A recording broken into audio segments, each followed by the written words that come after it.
Hi guys, welcome back to Rhea's Kitchen. For today's recipe, I'm gonna be showing you how to make one of my most favorite kakanin recipe, and it is cassava cake.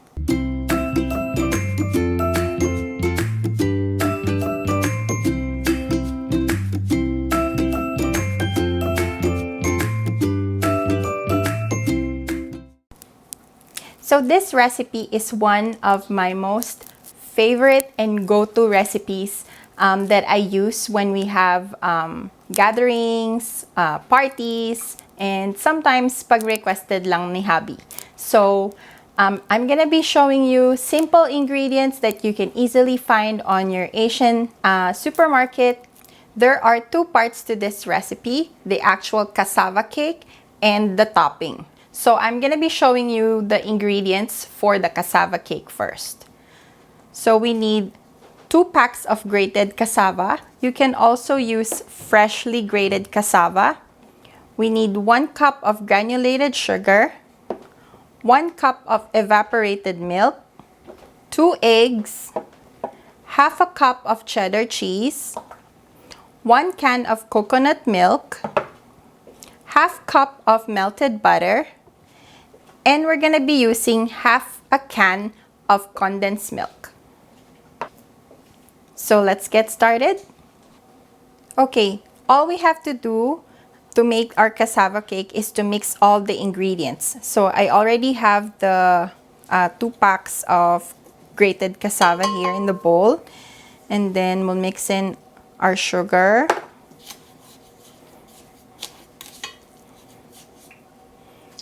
our evaporated milk,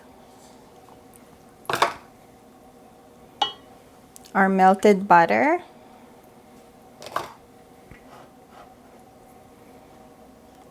condensed milk.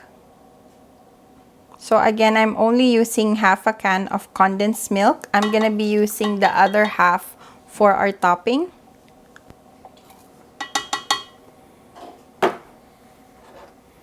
Our cheese.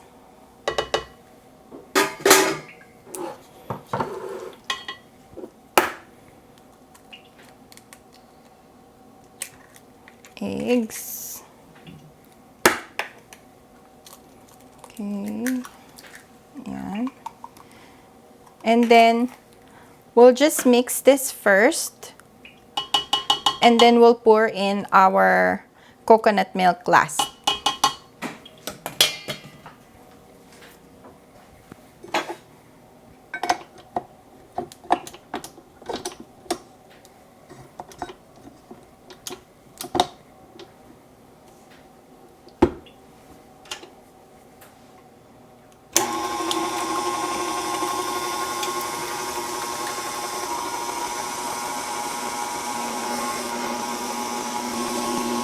Okay, so I think it's well mixed, and then we'll put in our coconut milk.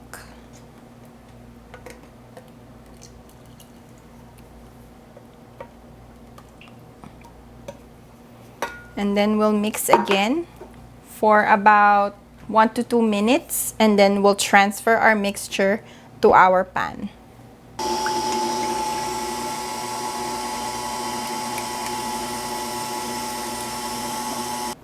So guys, here is our pan and ready na yung ating cassava mixture.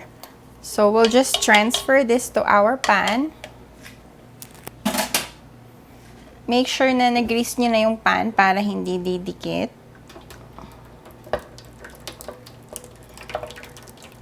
So, ayan. Here is our mixture. Na-transfer ko na siya sa pan. I already preheated the oven to 350 degrees and then we'll bake this for an hour. So habang binibake natin siya, I'll show you how to make the topping. Okay, while our cassava cake is baking, we'll make the topping.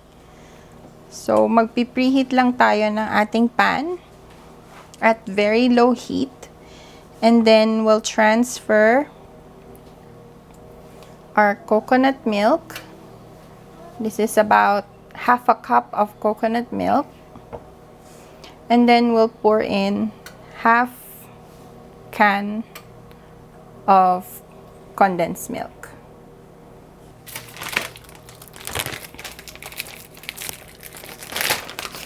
And then we'll sprinkle a little bit of cheese. Yan. And then we'll just whisk it together.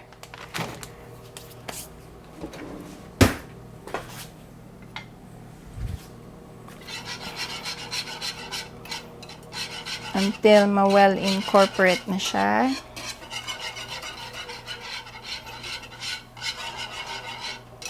And mag-thicken yung sauce natin ng konti. And then after this, we'll just set it aside. And then once our cassava cake is done baking, we'll put this on top of it. So guys, ito na yung ating topping. Ready na siya. So, yan yung consistency na gusto ko. Medyo nag-thicken na siya, pero hindi ko siya ginawang super thick para madali siyang ma-spread dun sa ating cassava cake. Okay, ready na ang ating cassava.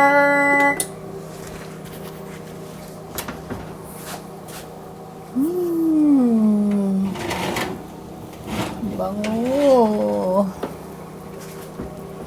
Ano siya, guys? Here is our cassava cake. So, what we're gonna do is we're just gonna spread our topping. Manipis lang yung topping niya. Yan.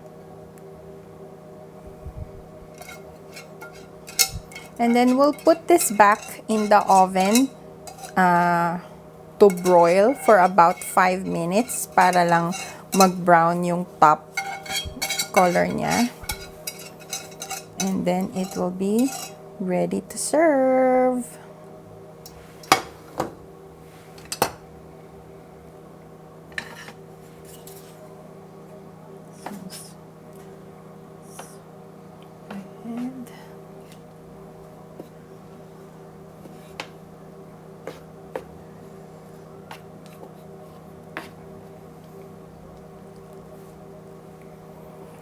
The other thing is you can also sprinkle more cheese on top if you want.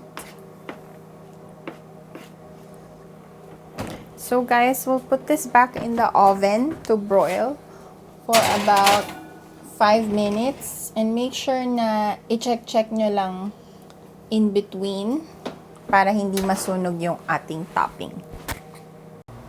Guys, ito na ang ating cassava cake. Hatiin na natin.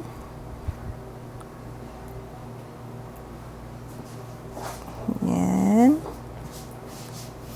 So, kuha lang ako ng maliit na portion.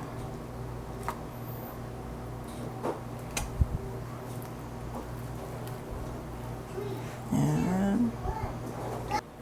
So guys, here is our cassava cake and titikman na natin siya. Bango.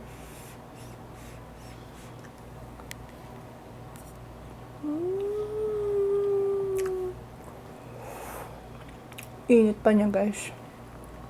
Pero super sarap niya. Sana i-try niyo din siya at home very soon. So that's it for our video today, guys. Sana nagustuhan ninyo ang ating cooking recipe for today. And as always, please hit like and subscribe to my channel for more cooking videos. See you guys again. Bye!